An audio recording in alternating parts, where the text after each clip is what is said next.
हरिः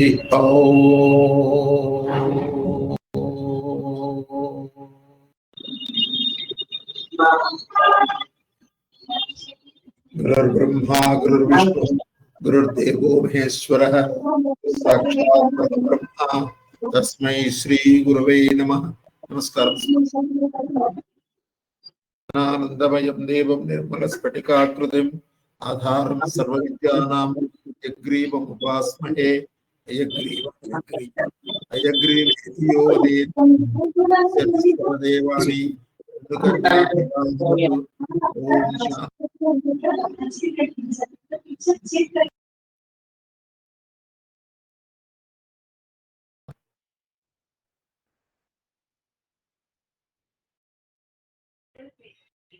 ओम ओम पार्थाय प्रतिबोधितां भगवतां नारायणेन स्वयं व्यासेन ग्रथितां पुराणं विना मध्ये महाभारतम् अद्वैतामृतवर्षिणीं भगवतीम् अष्टादशाध्यायिनीम् अम्बा त्वामनुसन्दधामि भगवद्गीते भवद्वेषिणीम्।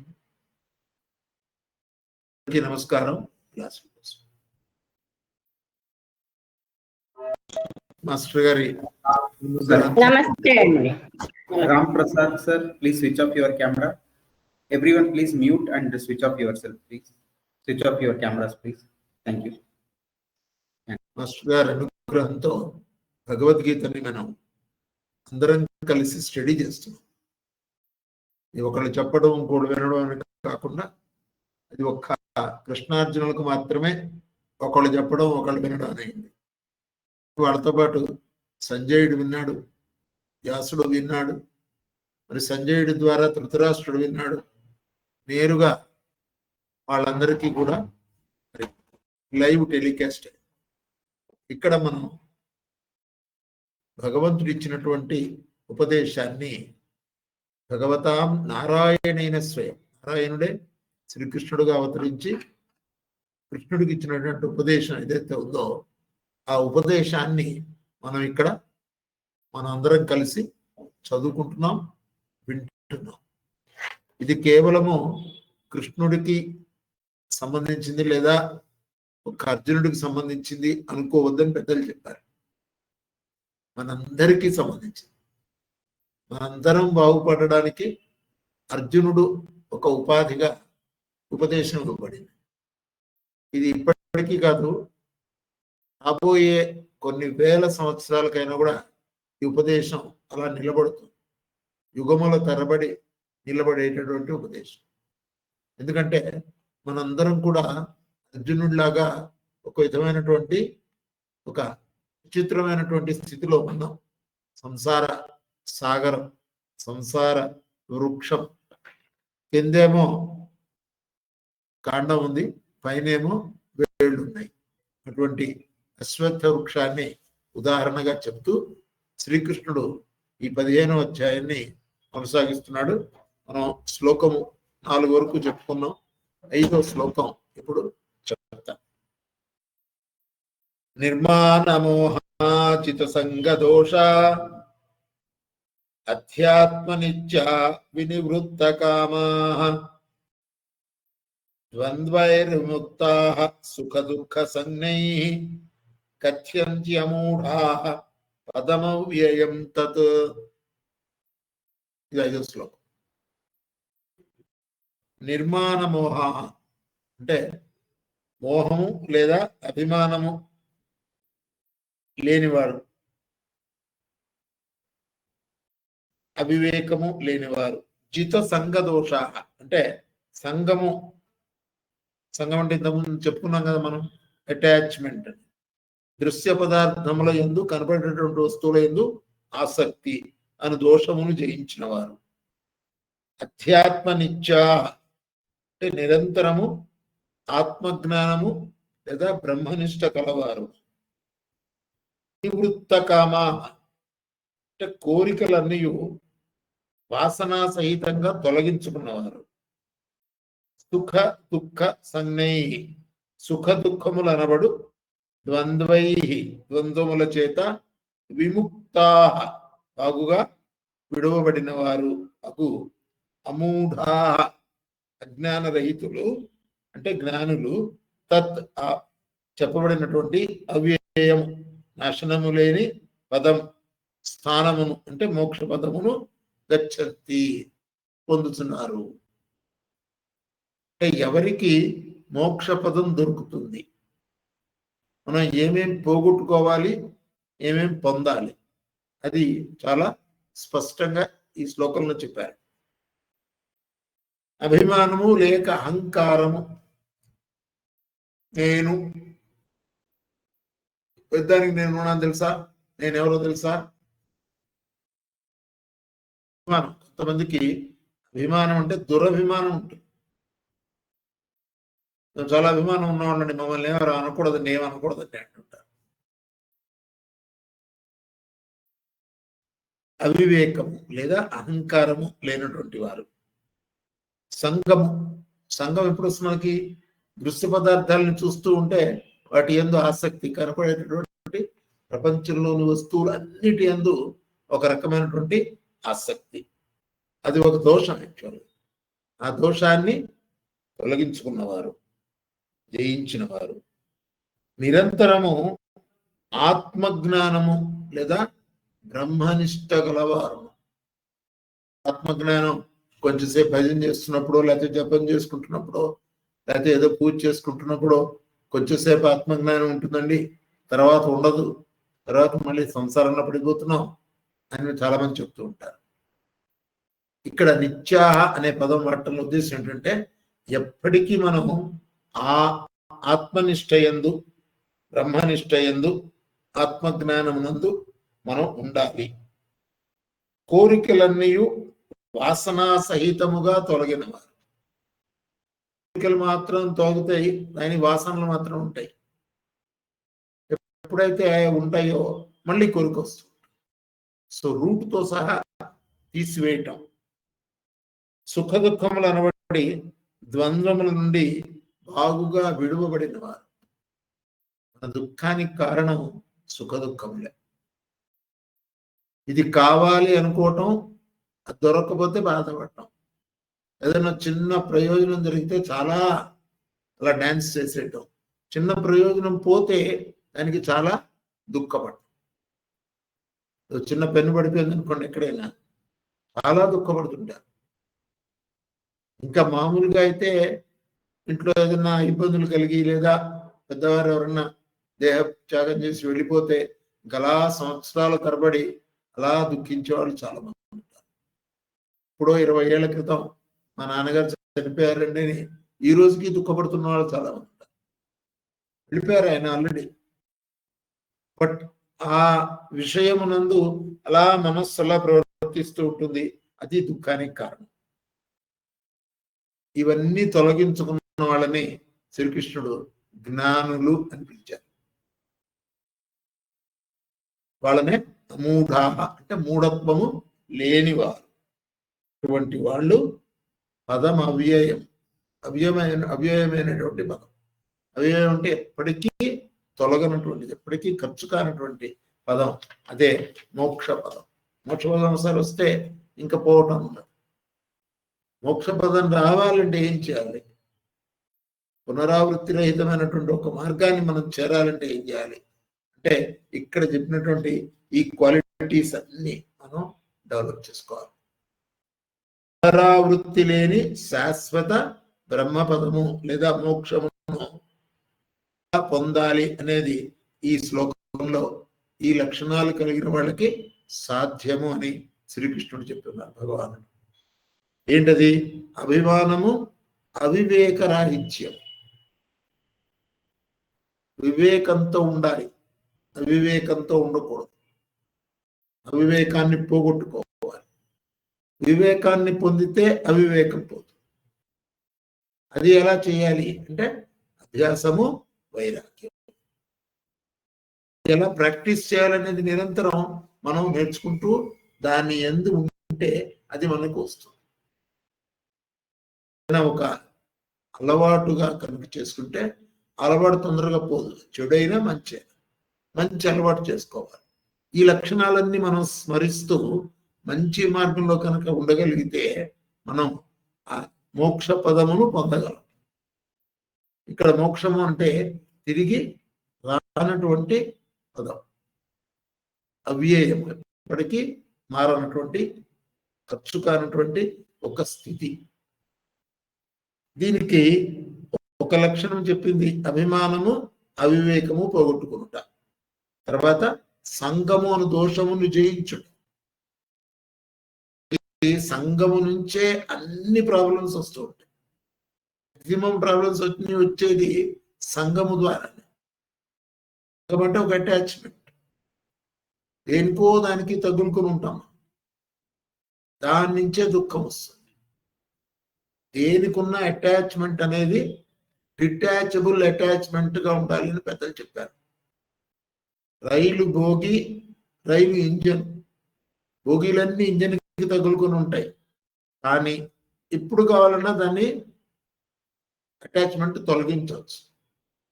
సంసారంలో ఉన్నటువంటి విషయముల యందు మనకి అటాచ్మెంట్ ఎలా ఉండాలంటే డిటాచబుల్ అటాచ్మెంట్ లాగా ఉండాలి.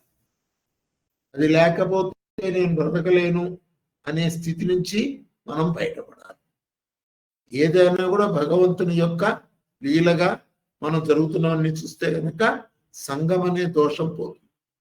దేనికి అతుక్కోవద్దు, కర్తవ్యం మాత్రం నిర్వహిస్తూ ఉండాలి.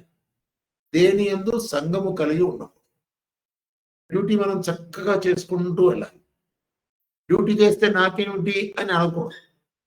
డ్యూటీ చేస్తే నీకేం రావాలో భగవంతుడు ఇస్తాడు, దాని గురించి మనం చింత అవుతుంది.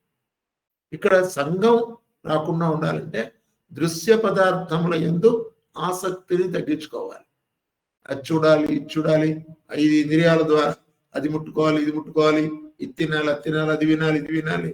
మనకి 5 ఇంద్రియాల ద్వారా మనస్సు బయటకు పరిగెత్తుతూనే ఉంటుంది. ఏటి యందు మనకు ఆసక్తి ఉండదు. వచ్చినాయి చక్కగా వాటిని అనుభూతి చెందొచ్చు. ఏదైనా ఎవరింటికైనా వెళ్ళారు, వాళ్ళ ఇంట్లో మంచి స్వీట్ ఏదైనా ఇచ్చారు, తిని దాన్ని బాగా ఆనందించవచ్చు. అది తిన్న తర్వాత మళ్ళీ దానికి అతుక్కోకూడదు. ఇంకోటి ఇస్తారా, ఇంకోటి ఇస్తారా అని అడగకూడదు. ఎంత ఇవ్వాలి అంత భగవంతుడు ఇచ్చాడు. కాబట్టి అటాచ్మెంట్ లేకుండా ఉండడం ఒకటి చాలా ముఖ్యమైనటువంటి లక్షణం. అలా లేని వాళ్ళని జ్ఞానులు అంటారు, అటాచ్మెంట్ లేకుండా. తర్వాత 3వ లక్షణం ఏం చెప్పారంటే నిరంతరము ఆత్మయందు నిష్ట కలిగి ఉండుట. మనకి సంఘదోషం కనుక పోతే మనం ఆత్మయందు నిష్ట కలిగి ఉంటాం. ఎప్పుడైతే బయట విషయంలో ఆసక్తి తగ్గుతుందో లోపల విషయం మీద ఆసక్తి పెరుగుతుంది. చాలా బాగుంటుంది. లోపలికి వెళ్తే చాలా లోతుగా ఉంటుంది. లోపల మనకి ఆ ఇన్వర్డ్ జర్నీ అనేది మనం అలవాటు చేసుకోవాలి. ఎప్పుడైతే లోపలికి వెళ్ళామో బయట విషయంలో ఆసక్తి తగ్గిపోతుంది. లోపల బాగా రుచిగా దొరికింది అనుకోండి, రుచి ఇంకా ఆ రుచి కన్నా మనకి వేరే లేదు. అన్నమయ్య అనే సినిమాలో అన్నమయ్య ఆ మరదళ్ళ వెంట తిరుగుతూ ఉంటే వెంకటేశ్వర స్వామి కొండ నుంచి దిగి వచ్చి, ఏమిటి నువ్వు వాళ్ళ వెనకాల అట్లా పరిగెత్తున్నావు అంటే, ఎంత అందంగా ఉన్నారో చూడు అంటాడు అన్నమయ్య. ఇంతకన్నా అందమైన వస్తువును చూపిస్తే అంటాడు, సృష్టిలో ఉండదు కాక ఉండదు అంటాడు అన్నమయ్య. అది నేను చూపిస్తాను, అప్పుడేం చేస్తాను అంటాడు. కదా పొదం అంటాడు. అక్కడ ఒక డైరెక్టర్ గొప్పతనం, ఒక పూల గొడుగును కింద పడేసినట్టు చూపిస్తారు. అంటే ఆయనకి అటాచ్మెంట్ పోయింది. అంతకుముందు పూర్తి సంఘము దాని ఎందు అటాచ్మెంటే ఉన్నాడు. ఇప్పుడైతే ఆ వెంకటేశ్వర స్వామి చక్కటి నల్లరాతి విగ్రహాన్ని, అందమైనటువంటి ముఖాన్ని చూడగానే పొడగంటి మయ్య నిన్ను పురుషోత్తమ, ఇంకా అంతే, అక్కడ అతుక్కుపోయాడు అంతే. ఇంకా అంటే అదే సంఘము లోపలికి వెళ్ళి లోపల ఉన్నటువంటి పరమాత్మ యందు నిలబడిపోయింది. అలా ఉంటే కనుక నిరంతరము ఆత్మయందు నిష్ట కలిగి ఉండుట, తన యందు తాను ఉండుట, తనతో తాను ఉండుట, తనగా తాను, తన యందు తానుండుట, తనగా తానుండుట, తన లోపల తాను. ఇక్కడ నిరంతరము అనే పదాన్ని మనం జాగ్రత్తగా గమనించాలి. ఎప్పటికీ గంట ఉండి, అరగంట ఉండి, 10 గంటలు ఉండి తర్వాత లేదండి అట్లా ఉండకూడదు. అభ్యాసం చేసేటప్పుడు నిరంతరము ఆత్మనిష్ట యందు ఉండుట. అది ఎలాగండి? బయట ఇన్ని రకాల జీవులు కనిపిస్తున్నారు కదా, మరి నా యందు నేనుంటే వీళ్ళందరూ ఎవరు అంటే వీళ్ళందరూ కూడా అదే అంతర్యామి యొక్క స్వరూపులు అని గుర్తుంచుకున్నా కూడా మనం ఆత్మయందు నిష్ట కలిగి ఉన్నవాళ్ళమే. అవతల వ్యక్తిని లేదా వస్తువుని లేదా సన్నివేశాన్ని నేను పరమాత్మ కన్నా వేరుగా చూడటం అభ్యాసం చేసుకుంటే ఆత్మనిష్ట నుంచి తొలగిన వాడిని అవుతాను. అలా కాకుండా ఇవన్నీ కూడా పరమాత్మకు సంబంధించినటువంటి అంతర్యామి స్వరూపులే, వీళ్ళందరూ కూడా అంతర్యామి స్వరూపులే అనేటటువంటి ఒక భావనని మనం కనుక బాగా డెవలప్ చేసుకుంటే ఏమవుతుందంటే ఆత్మయందు నిష్ట కలిగిన వాళ్ళం అవుతాము. ఈ దైవనిష్ట సమయాన్ని పెంచుకుంటూ పోతూ ఉంటే కొన్ని రోజుల సాధన తర్వాత నిరంతరము దైవనిష్ట అనేటటువంటి ఒక స్థితిని మనం చేరుకుంటాం.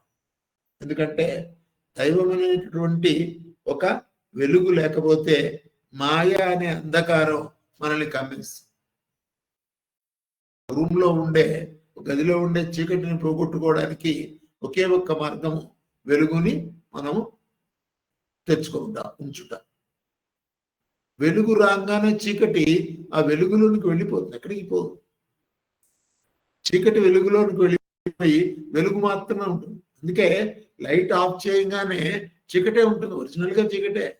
మనం లైట్ వేయటం వలన వెలుగు వచ్చి ఆ వెలుగులోనికి ఈ చీకటి వెళ్ళిపోతుంది.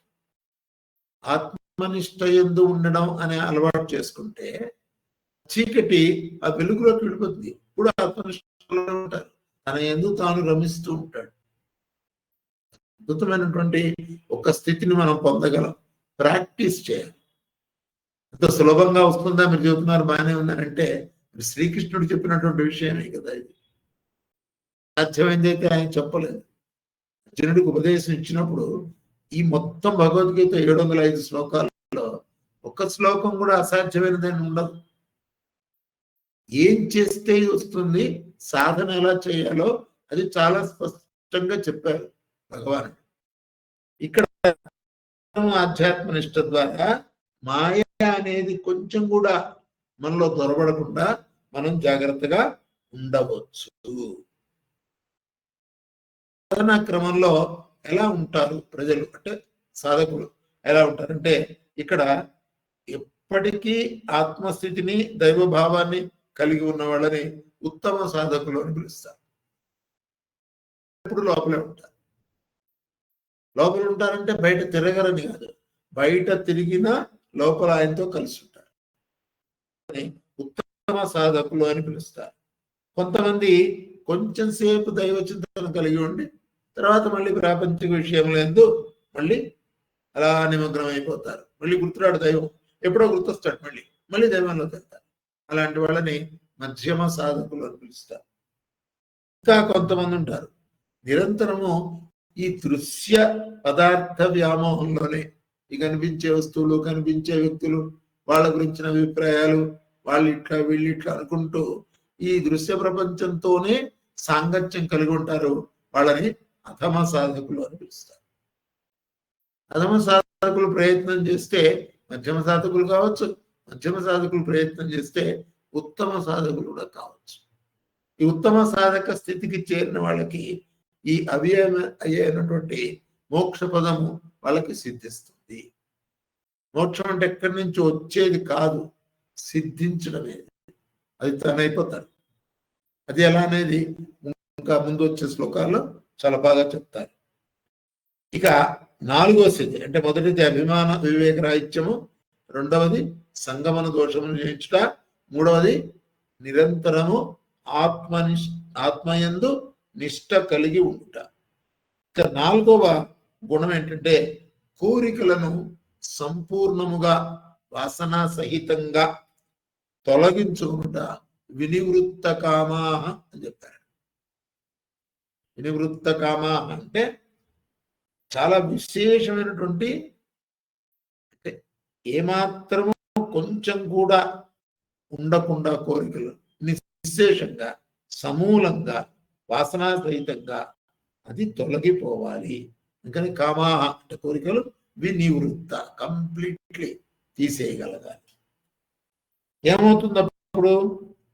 ఈ శ్లోక పాదమును బాగా మనం స్మరిస్తూ ఉండడం వల్ల ఏమవుతుందంటే ఆధ్యాత్మిక సాధన సర్వస్వం మొత్తం ఈ శ్లోకంలోనే ఉందండి. వినివృత్త కామ వినివృత్త కామ వినివృత్త కామ అని అనుకోవటం వలన ఏదన్నా మధ్యలో కోరికలు దూరితే కనుక మనం వాటిని వాసనా సహితంగా తొలగించుకోవాలి. అక్కర్లేదు నీకేం పని నాతో.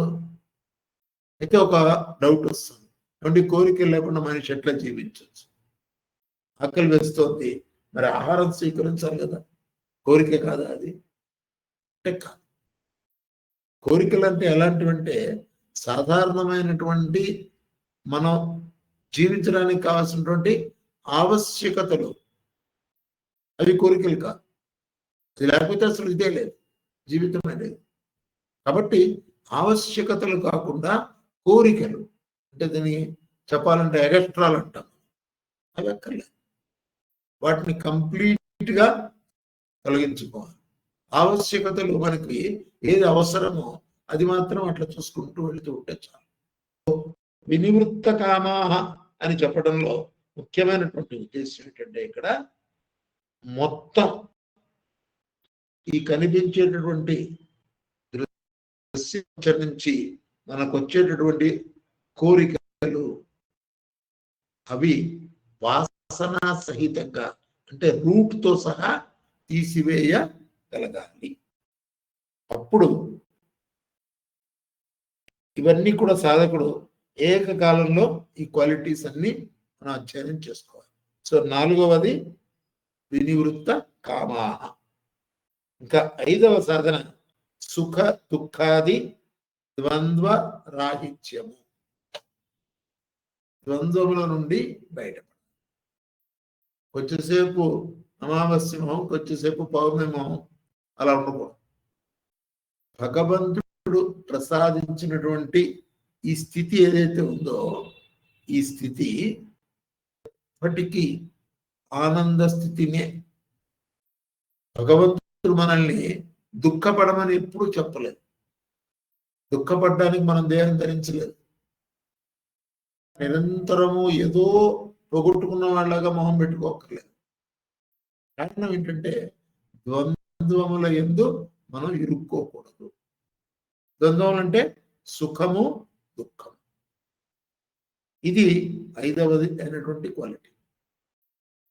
దీనికి ఒకటి వస్తే సుఖము, లేదా వలన వస్తే సుఖము, లేదా ఫలానా సన్నివేశం ఇలా జరిగితే సుఖము, నాకు ఆఫీస్లో ఎవరు పని చెప్పకుండా ఉంటే సుఖము, నన్ను పొద్దున్నే నిద్ర లేపకుండా ఉంటే సుఖము, ఇవన్నీ సుఖములు మనం అనుకుంటున్నాం.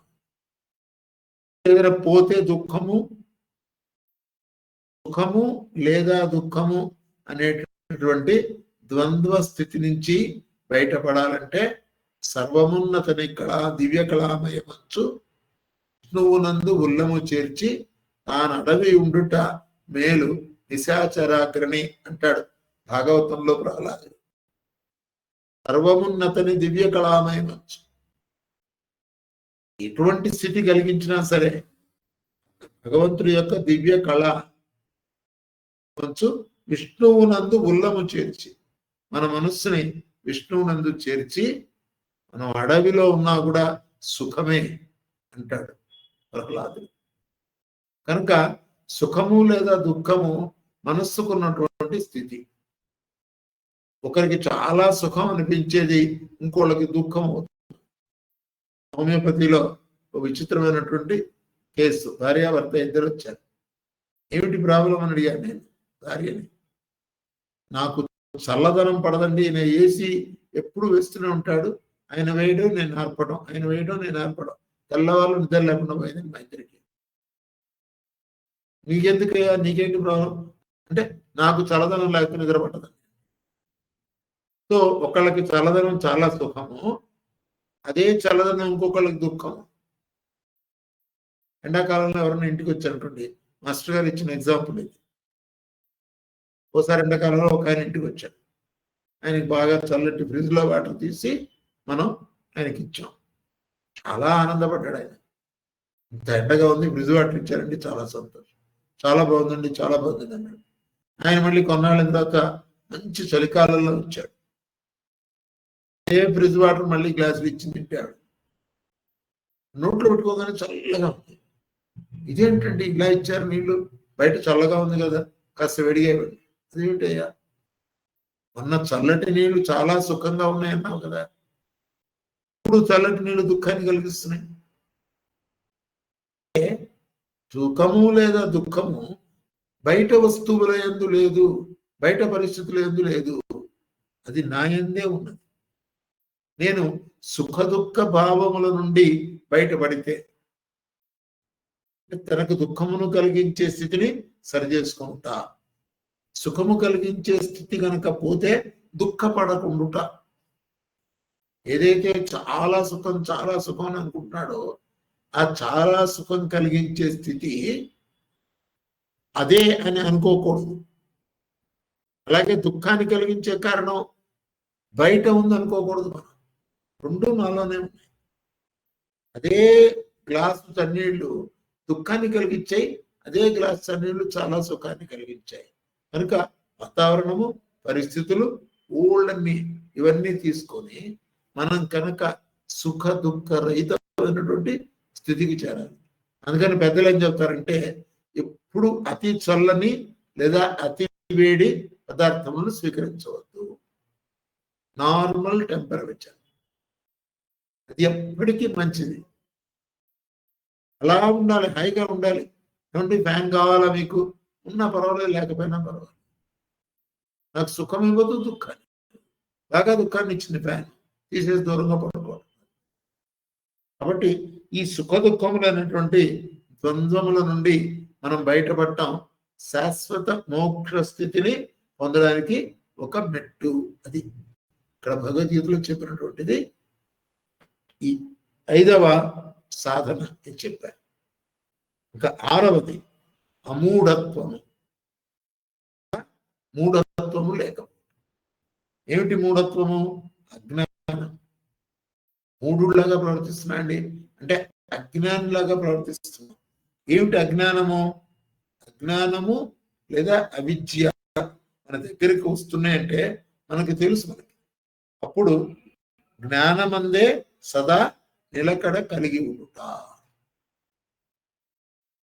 చాలాసార్లు తెలుస్తూ ఉంటుంది, అజ్ఞానం వస్తుంది, ఏమిటి నేను ఇలా మాయలో పడిపోయినానేంటి అంటూ ఉంటాం. ఇక్కడ భగవద్గీతలో స్పష్టంగా చెప్పారు, ఈ 6వ సాధన ఏదైతే ఉందో ఎప్పుడు జ్ఞానమునందు ఉండుట, ఎప్పుడు సుఖ దుఃఖాలను దాటిన స్థితిలో ఉండుట, ఎప్పటికీ కోరికలను సంపూర్ణముగా తొలగించుకొనిన స్థితిలో ఉండుట, ఎప్పటికీ ఆత్మనిష్ట యందు ఉండుట, తన యందు తాను ఉండుట, సంగమనేటువంటి దోషము లేకుండుట, అభిమానము అవివేకములను తొలగించుకుంట. ఈ 6 లక్షణాలని కనుక మనం ప్రాక్టీస్ చేస్తే అద్భుతమైనటువంటి అవ్యయమైనటువంటి మోక్ష పదమును పొందవచ్చు అని 5వ శ్లోకం చెప్తున్నారు. మళ్ళీ ఒకసారి శ్లోకం చదువుతారు. నిర్మాణమోహ జిత సంగదోష అధ్యాత్మ నిత్య వినివృత్త కామా ద్వంద్వైర్విముక్తా సుఖ దుఃఖ సంజ్ఞైః గచ్చంతి అమూఢా పదమవ్యయం తత్ తత్పదం అవ్యయం గచ్చంతి. అవ్యయమైనటువంటి ఆ ఒక్క స్థితిని మనం పొందగలము. అంటే మోహాన్ని తొలగించుకోవడం, సంగమును తొలగించుకోవడం, నిరంతరము అధ్యాత్మ విద్య యందు మనం ఉండడం, కామాహ వినివృత్త కోరికలను సంపూర్ణముగా తొలగించుకోవడం, ద్వంద్వైర్ విముక్త ద్వంద్వ స్థితి నుండి విముక్తిని పొంది ఉండడము, సుఖ దుఃఖ సంజ్ఞై సుఖము లేదా దుఃఖము వాటి నుంచి దూరంగా ఉండుట లేదా ఒక స్థితినే కలిగి ఉండుట, అమూఢ మూర్ఖత్వము లేదా మూఢత్వము లేకుండా ఉండుట అనేటువంటి ఈ 6 కూడా ఈ ఏదైతే వృక్షం చెప్పారో సంసార వృక్షం, ఎదురుగా ఉన్న వృక్షం, అది మనకి ఈ లక్షణాలు కలిగి ఉన్న వాళ్ళకి ఇది మళ్ళీ తెలుస్తుంది. మనకి ఏంటి, మనం ఎందుకు ఇంత దుఃఖంలో ఉన్నాం, మనం ఎందుకు ఆత్మ ఎందు నిలవలేకపోతున్నాం, కారణాలు ఏంటి, ఈ 6 లక్షణాలని మనం ప్రాక్టీస్ చేయమని భగవానుడు చాలా స్పష్టంగా చెబుతున్నాడు. ఈ నిరంతరము సాధన చేయాల్సిన స్థితి, 2 గంటలు కాదు, నిత్యాహ అని చెప్పడంలో నిరంతరము సాధన చేయాలి. మార్పు వస్తూ ఉంటుంది మనకి, మళ్ళీ గుర్తు చేసుకోవాలి, మళ్ళీ భగవద్గీత చదువుకోవాలి, మళ్ళీ ఈ శ్లోకాన్ని గుర్తు చేసుకోవాలి. ఇది ఒక్క శ్లోకం చాలండి మనం దివ్య పదమైనటువంటి మోక్ష స్థితిని చేరుకోవడానికి. ఈ ఒక్క శ్లోకం చాలు. ఈ 6 గుణములను మనం నిరంతరం సాధన చేయాలి. తలుచుకోవటమే, మనం ఒక్కసారి కనుక తలుచుకున్నామంటే మర్చిపోయినప్పుడల్లా తిరిగి తలుచుకుంటూ ఉండాలి. ఆ సాధన చేయగా చేయగా చేయగా సంవత్సరాలు లేదా కొన్ని దశాబ్దాలు లేదా కొన్ని జన్మలు పట్టవచ్చును, పర్వాలేదు. అర్జునుడు అడుగుతాడు ఒక శ్లోకంలో, నువ్వు భార్య చెప్తున్నావు సాధన చేస్తాను, ఒకవేళ సాధన కంప్లీట్ కాకుండా నేను దేహాన్ని విడిస్తే నా పరిస్థితి ఏంటని అడుగుతాడు. ఇప్పుడు శ్రీకృష్ణుడు చెబుతాడు, నువ్వు ఎంతవరకు సాధన చేశావో అక్కడి నుంచి వచ్చే జన్మలో అది మొదలవుతుంది, అక్కడి నుంచి మనం సాధన కంటిన్యూ చేయవచ్చు. ఎందుకంటే ఒక జన్మలో నేను ఇది చేరలేనండి అని చాలా మందికి అనిపిస్తుంది. మొదలెట్టం, ఒక జన్మలో కాదు కాబట్టి ఎప్పటికీ మొదలెట్టం, ఎప్పటికీ మొదలెట్టలేదు కాబట్టి ఎప్పటికీ అవ్వదు. అందుకని ఎంతవరకు సాధన సాధ్యమైతే అంతవరకు చేయటము, చేసిన తర్వాత దేహాన్ని విడవలసిన స్థితి వస్తుంది, మనం చనిపోము. చాలా స్పష్టంగా ఇదే భగవద్గీతలో చెప్పారు, ఎవ్వరు చనిపోరు, మళ్ళీ పుడతారు. జాతస్య ఈ ధ్రువో మృత్యు ధ్రువం జన్మ మృతస్య చ, మృతస్య చ జన్మ ధ్రువం, చనిపోయిన వారు తిరిగి పుట్టక తప్పదు. ఏ వస్తువు అయినా చనిపోక తప్పదు. దానికోసం నువ్వెందుకు విచారపడతావు అని అడుగుతాడు కృష్ణుడు అర్జునుడిని. వీళ్ళెవరు చచ్చిపోతారు, నువ్వు వేస్తే బాణం వేస్తే వీళ్ళందరూ చచ్చిపోతారేమో ఎలా అని నువ్వు ఫీల్ అవుతున్నావు, వాళ్ళు ఎవ్వరు చచ్చిపోరు, పుడతారు. ఎన్నోసార్లు పుట్టారు వాళ్ళు.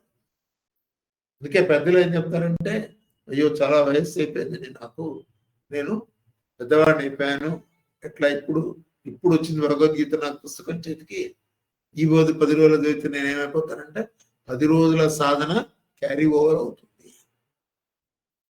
ఏమాత్రమూ సందేహం అవుతుంది. అయితే ఈ దేహంలో ఉండగా దేహాన్ని విడిచే లోపు నేను ఎంత బాగా సాధన చేసుకుంటాను, ఎంత బాగా నేను ముందుకు వెళ్తాను. సుఖ దుఃఖముల ద్వంద్వం నుంచి బయటపడ్డావా లేదా? అలా మంచి విషయాలు, చాలా చెడ్డ విషయాలు మన చుట్టూ ఎప్పుడు ఉంటాయి. సుఖము దుఃఖము ఎప్పుడు ఉంటుంది మన చుట్టూ. ఈ ద్వంద్వం నుంచి బయటపడడానికి నిరంతర ప్రయత్నం, సాధన చేస్తూనే ఉంది. ఆపచ్చ అంటే ఆపితే అక్కడ ఆగిపోతుంది, చేయటమే, చేసుకుంటూ పోవడం.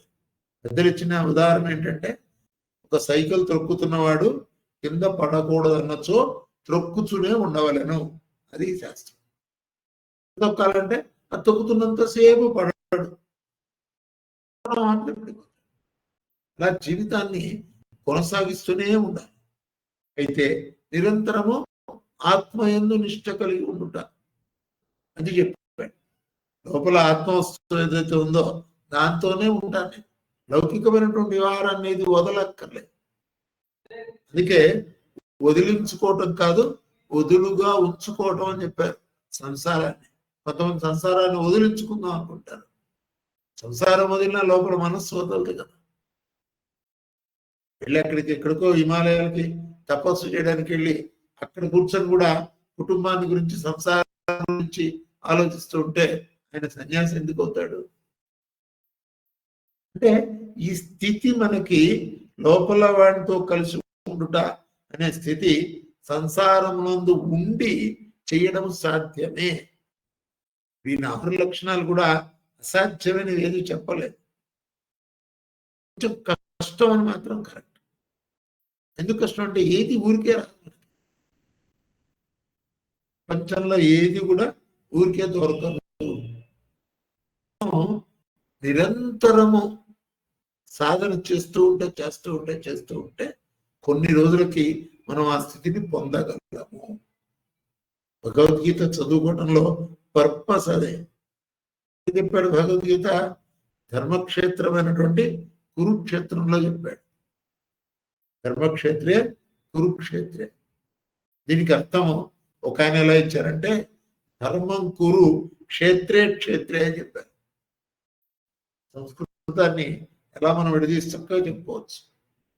అంటే ధర్మక్షేత్రమైన కురుక్షేత్రంలో అర్జునుడు ఉపదేశించాడు అనేది ఒక అర్థమైతే అది కరెక్టే. ఈయనేం చెప్పారు? ధర్మం కురు క్షేత్రే క్షేత్రే. ఎక్కడికి వెళ్ళినా సరే ధర్మ మార్గంలోనే జీవించు, సత్యమైనటువంటి మార్గంలోనే జీవించు. నీ కర్తవ్యం నువ్వు చేస్తూ పో. మొత్తం భగవద్గీత యొక్క సారం అది. ఇచ్చినటువంటి కార్యక్రమం ఏదైతే ఉందో, కర్తవ్యం ఏదైతే ఉందో అది చక్కగా చేస్తూ ఉండు. ఎటువంటి ప్రతిఫలాన్ని ఆశించవద్దు. నీకు ఇవ్వవలసినటువంటి బలం భగవంతుడు తప్పక ఇస్తాడు. అది అంత ఇచ్చాడా ఎంత ఇచ్చాడా, ఎంతో ఇవ్వాల్సింది, నేను ఎంతో కష్టపడ్డాను, ఇదేంటండి తక్కువ ఇచ్చాడు, ఈ ప్రశ్నలు ఏవి వద్దు. నీకు రావాల్సింది తప్పకుండా వస్తుంది. నీది కానిది గింజుకున్నా కూడా ఉండదు. ఇది గీత యొక్క సారాంశం. ఇంకా ఈ రకమైనటువంటి సాధన నిరంతరం ఆత్మనిష్ట కలిగి ఉంటా. కొంతమంది ఉండండి ఎప్పుడు లోపలే ఉంటారు, బెల్లు కొడితే బయటకు వస్తారు, నాతో ఏం మాట్లాడాలో మాట్లాడతారు, మళ్ళీ లోపలికి వెళ్ళి కూర్చుంటారు. మనం అట్లా ఉంటాం. మన ఇంటికి ఎవరైనా వస్తే బెల్లు కొడితే తలుపు తీస్తాం, వాళ్ళతో మాట్లాడతాం, పంపించేస్తాం. వాళ్ళతో మాట్లాడుతున్నప్పుడు కూడా ఆత్మనిష్ట ఎందే ఉంటాం. వచ్చినటువంటి వ్యక్తి యందు ఆ పురుషోత్తమున్నే చూస్తూ మాట్లాడతాం. అంటే నాకు పురుషోత్తమ భావన నుంచి నేను బయటపడలేదు, అందుకని అది కూడా ఆత్మనిష్ట యందు ఉన్నట్లే అవుతుంది. అలా మన దైనందిన కార్యక్రమం మొత్తం చేయొచ్చు. మహిళలు వంట చేస్తున్నారు, వంట చేస్తున్నప్పుడు కూడా ఆత్మయందు ఉండి వంట చేయవచ్చు. లేదా నేను వేసినటువంటి వంట ద్వారా పరమాత్మ స్వరూపమైనటువంటి నా భర్త పిల్లలకి నేను ఆహారాన్ని అందిస్తున్నాను, నైవేద్యంగా పెడుతున్నాను. ఆవిడ ఆ భావనతో గనక వంట చేసినప్పుడు ఆ వంటలో అమృతత్వం సిద్ధిస్తుంది. అదే సపోజ్ నిందిస్తూ వంట చేస్తే, తిట్టుకుంటూ వంట చేస్తే అదే ఆహార పదార్థంలో విషం చేరు. వంట చేసేటటువంటి స్థితిలో కూడా తాను ఆత్మయందు నిష్ట కలిగి ఉండుట, లోపలే ఉండి జపం చేసుకుంటూ తపం చేసుకుంటూ తనకు ఇవ్వబడినటువంటి కర్తవ్యాన్ని చక్కగా చేసినటువంటి మహిళ వండినటువంటి ఆహార పదార్థాన్ని, ఆ గృహిణి చేసినటువంటి ఆహారాన్ని స్వీకరించిన వాళ్ళందరికీ కూడా ఆరోగ్యం అప్రయత్నంగా వస్తుంది. అంటే ఆరోగ్యం కోసం ప్రత్యేకమైన ప్రయత్నం చేయక్కర్లేదు. ఒక ఆఫీసులో పనిచేస్తున్నారు, కార్యాలయంలో మీ దగ్గరికి ఎవరైనా సేవ కోసం వచ్చారు, పరమాత్మకి సేవ చేస్తున్నాను అని భావిస్తూ సేవ చేయండి. మీకు రావాల్సిన జీతం 1వ తారీఖు రానే వస్తుంది. వచ్చిన వాళ్ళందరూ కూడా నడిచి వచ్చిన వాడు నారాయణుడు అని చెప్పారు మాస్టర్ దీకే గారు. నారాయణుడే ఆ స్వరూపంలో వచ్చాడు అనుకొని నారాయణుడికే సేవ చేస్తున్నా అనుకుని చేయండి. అది మీరు ఆత్మయందు నిష్ట కలిగి ఉండుట అనేటువంటి ఒక కార్యక్రమం మీరు కంటిన్యూ చేస్తున్నారని తెలుస్తుంది.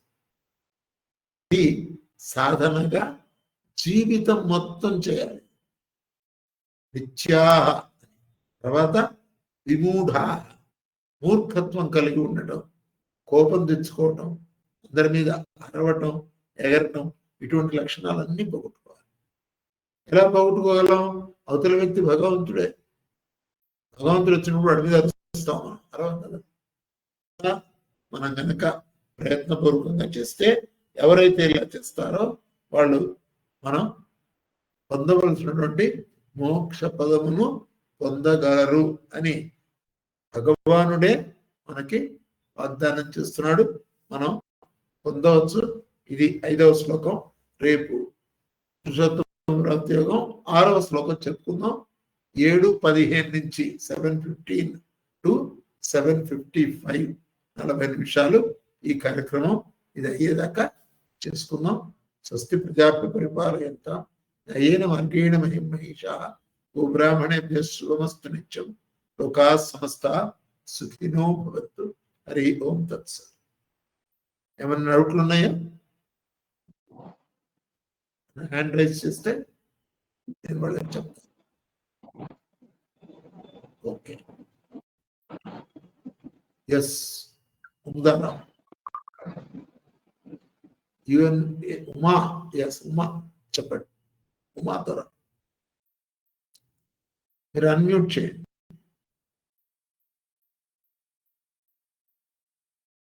Okay, right. సరే, రేపైనా అడగచ్చు. Thank you very much. Good night.